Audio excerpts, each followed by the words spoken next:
Welcome back, sinners, and today we have the 2009 film Black Hawk Down.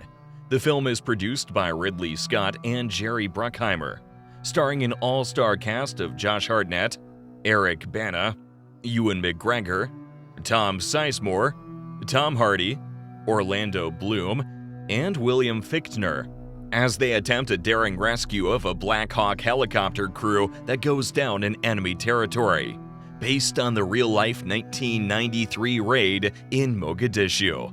The opening scene shows a distressing montage of Somalia in 1992, where a warlord called Mohammed Aidid controlled food shipments and starved over 30,000 civilians to death. In response, Marines arrive with food to de-escalate the situation, but as they leave, Aidid attacks civilians, UN peacekeepers, and anyone of a different nationality, prompting the US to send its Delta Force team to put down the tyrant. The mission begins at the Somali Red Cross Food Distribution Center, where hungry civilians swarm the rice containers and try to fight Aidid's goons. The criminals respond by shooting many civilians. Staff Sergeant Matt Eversman observes the chaos from a chopper and prompts his team to react, but under UN jurisdiction, they can't engage an enemy who hasn't attacked them. Matt watches in awe as the massacre continues below. We then follow Delta Force Sergeant Norm Hoot Gibson spying on an arms dealer called Atto, who provides Aidid with his weapons. Hoot gives the coordinates to his team, allowing them to apprehend the man. During the interrogation, Atto mocks General Garrison by saying Aidid has been eluding them for over 6 weeks, and this is a civil war that doesn't concern the US. The general is unable to get information from Aidid, but promises to never leave Somalia unless the atrocities end. Later, the general is told Washington is becoming agitated and needs a progress report, but Garrison is confident his tactics will succeed soon. At the U.S. Army headquarters in Mogadishu, the soldiers have a reprieve, where Cliff, a chopper pilot, bickers with another airman about Scrabble, making everyone laugh. Todd, a recruit, tries to have a small talk with Grimes, John Grimesy, a desk clerk, but gets a cold shoulder because Grimes hates war and guns.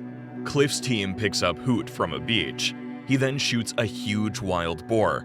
At the base, everyone is training and staying sharp for the coming days.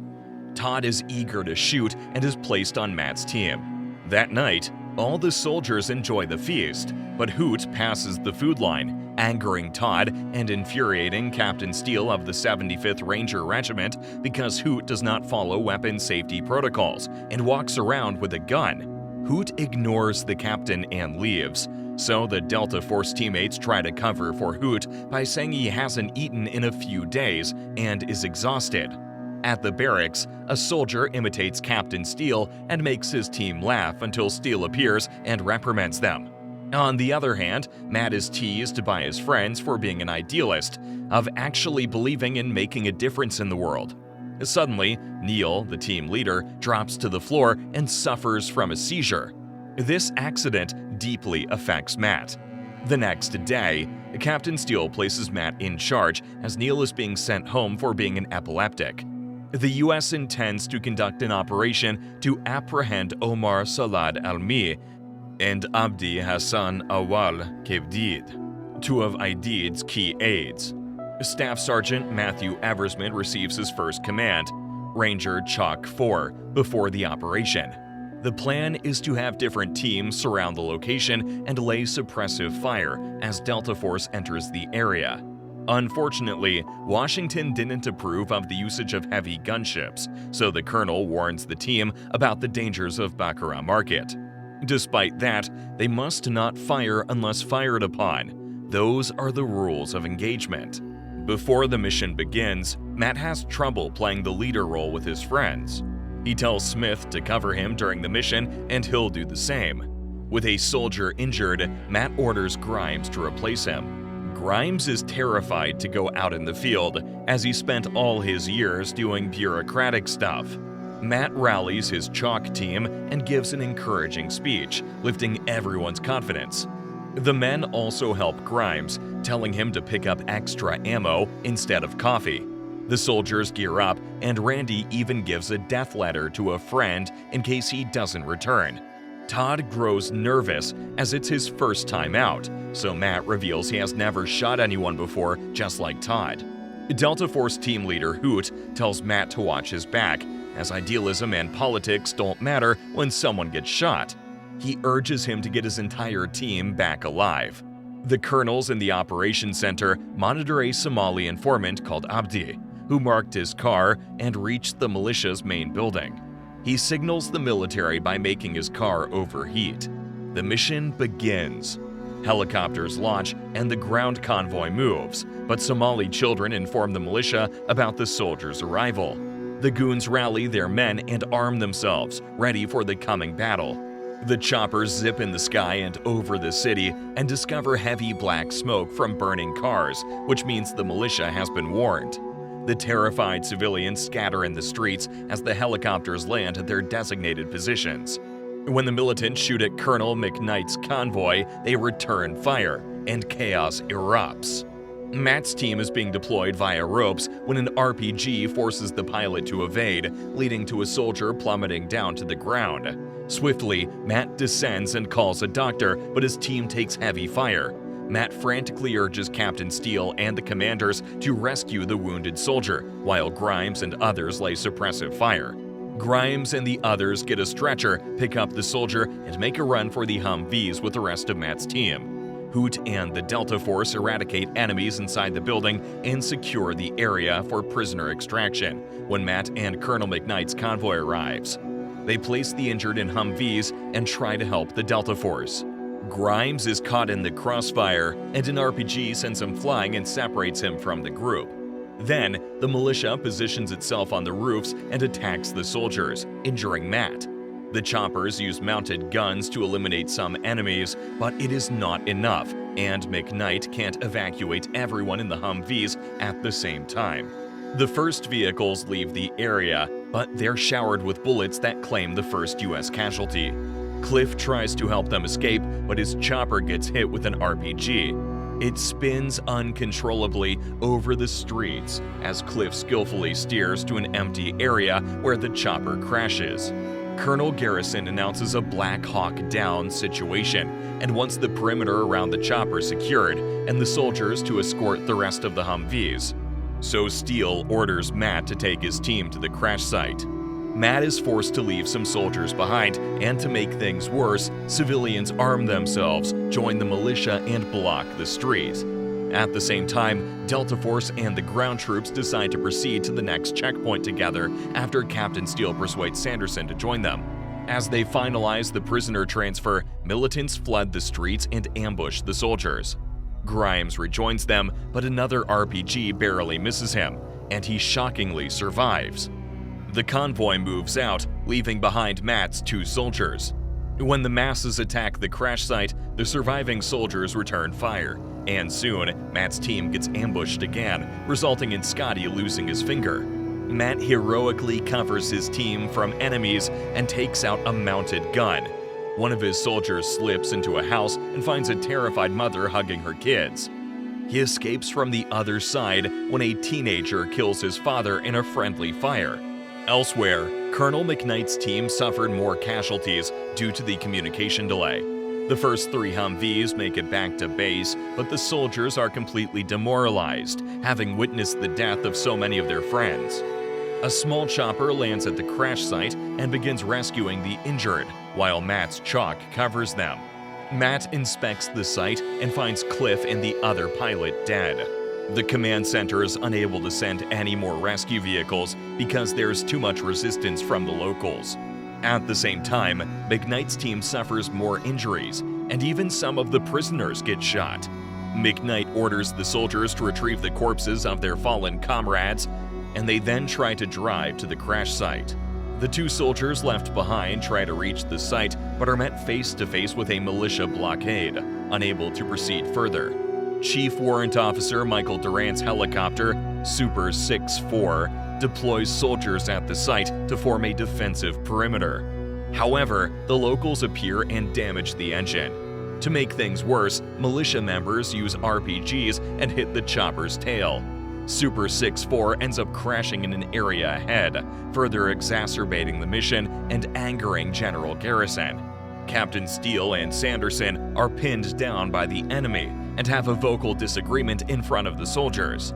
Only when a man is shot in front of them does Steele agree to Sanderson's plan of moving out and offensively engaging the enemies with grenades. The plan works, and they reach an abandoned building with Grimes, but they lose 2 more men, which ticks off Steele. They decide to split up because at this rate, no ground forces will ever reach the fallen choppers. With the lack of manpower, the colonel orders Hoot and the other soldiers back at the base to mount another rescue mission. But a soldier called Thomas has a severe case of PTSD and refuses to go back. His commander encourages him to make the right decision and save the other soldiers. The men prepare their weapons and supplies, and even the minorly injured soldiers are ordered to join the fight. Thomas uses his inhaler and joins the team. The 2 stranded soldiers make their way through the street, but one of them can't hear anymore because of the blast. Soon they encounter Urich and mistakenly shoot at each other, but luckily no one gets injured. The trio reunites and tries to guess which way to take to the crash site. Sanderson's group is pinned down once again by a mounted gun, so he has a soldier draw the fire and force the gunman to reload. Grimes impulsively rushes out, blasts the enemy with his grenade launcher, and saves the team. Out of nowhere, militia members use an RPG, and the rocket explodes behind Grimes. Miraculously, Sanderson digs Grimes out of the dirt, alive and well. Grimes survived his 3rd RPG of the day and greatly impressed Sanderson. An armed mob approaches the 2nd crash site and is about to kill the survivors and loot the chopper. 2 Delta Force snipers, Sergeant First Class Randy Shugart and Master Sergeant Gary Gordon, valiantly volunteer to secure the crash site of Super 6-4, so they're deployed by helicopter after giving their consent on the radio. As McKnight's convoy zooms through the streets, one of the trucks gets severely damaged, resulting in the death of the driver. The higher-ups order McKnight's convoy to double back because militias have blocked the roads ahead. He begrudgingly complies, and on the route, he and his driver are injured by a rain of bullets. The Horde attacks the 2nd crash site, and Durant, still alive, tries to ward them off.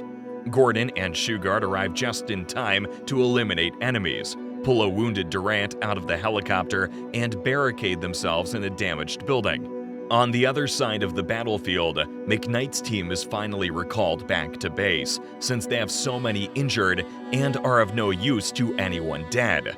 Upon hearing the retreat order, Matt and the other soldiers are disheartened to be abandoned, but Matt promises that they'll be back for them and urges the team to remain vigilant, so they survive the night. Gordon and Shugart repel countless enemies, but their sniper rifles run out of ammo, forcing them to rely on pistols. The Horde then advances and kills Gordon, so Shugart leaves Durant with an assault rifle and moves to the chopper. At the command center, General Garrison orders every armored vehicle, every soldier, and person available to head to the hot zone and save the soldiers. Shugart heroically kills many enemies, but ends up overwhelmed by the sheer numbers. Durant is also out of ammo, so he helplessly watches the carnage and the desecration of the corpses. He looks at a picture of his family until the Horde knocks him out and takes him hostage. Hoot and the Ranger captain try to enter the city, but the blockades make it difficult for vehicles to pass, so Hoot and his Delta Force abandon the Humvees and proceed on foot, sneaking into the city. With night upon them, Matt's team starts losing hope, but surprisingly, Sanderson restores communication and tells them he's coming from the east. Instantly, Urich and the other 2 soldiers reach the site and tell Matt they're coming as well. The trio discusses the plan, but the deaf soldier has trouble understanding it. Regardless, they proceed to the west gate and are ambushed by the militia. The skirmish forces Matt's team to help them and causes more soldiers to get wounded, including Smith. They drag Smith to safety, and Matt asks Steele to relay their need for medevac to the command center. Unfortunately, the request is denied, making the team endure the agonizing screams of a bleeding Smith. Hoot and his squad arrive at the second crash site and find no survivors, so they detonate the remains of the chopper and search the perimeter.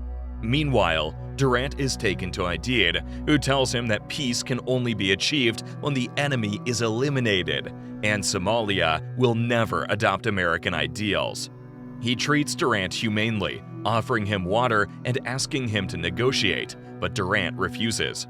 Back at Crash Site 1, Doc Schmidt decides to operate on Smith to stop the bleeding, but he can't use morphine as it lowers the heart rate. The doc has Matt hold down the patient and the clamps as he operates, but despite all their efforts, Smith's artery continues to bleed, leaving him with minutes left to live. Grimes brews coffee and offers some to Sanderson's team, but Aidid's men renew the attack and start destroying the building with a rocket launcher. The ruckus attracts Hoot and his Delta Force, so they equip their night visions and stalk the militia. Without firing a single round, Hoot's team ambushes the rocket launcher goons and takes them out. Then, Hoot operates the rocket launcher and destroys the militia commander. At the command center, General Garrison requests further support from the 10th Mountain Division, in addition to Malaysian and Pakistani armored divisions from the UN coalition. He also sends McKnight to talk to them and lead the tanks to his soldiers. Hoot joins Matt and the doctor, and they watch Smith turning gray and begging for them to talk to his parents before passing away. Schmidt administers CPR with tears in his eyes, but it is too late for Smith. Matt blames himself for all the casualties today, but Hoot uplifts him, stating the survivors made it this far because of Matt's leadership skills, and now he must get them home. So it's time to fight, not despair. The Delta Force and Rangers coordinate and make a last stand against the enemy. Hoot covers Matt as he sprints into the battlefield, picks up a homing beacon, and throws it on a roof so the helicopter pilots can distinguish friend from foe. Then, strafing runs and rocket assaults from Little Bird helicopter gunships keep the insurgents at bay. McKnight, the tanks, and the 10th Mountain Division arrive at Captain Steele's location. They rescue the survivors and inform Matt's team that they're on their way to pick them up next. The two forces relentlessly battle at night, emptying hundreds of magazines and injuring members on both sides. McKnight leads the convoy and his squads to the crash site at around 2 a.m. Then, the tides turn as the soldiers retrieve the wounded and take the bodies of the dead, including Cliff. Grimes and Sanderson limp to the convoy while the others join the tanks. General Garrison orders McKnight to retrieve everybody and every soldier because no one gets left behind. After 4 hours of excruciating work, the convoy moves out, and since they don't have enough space, a few soldiers follow on foot.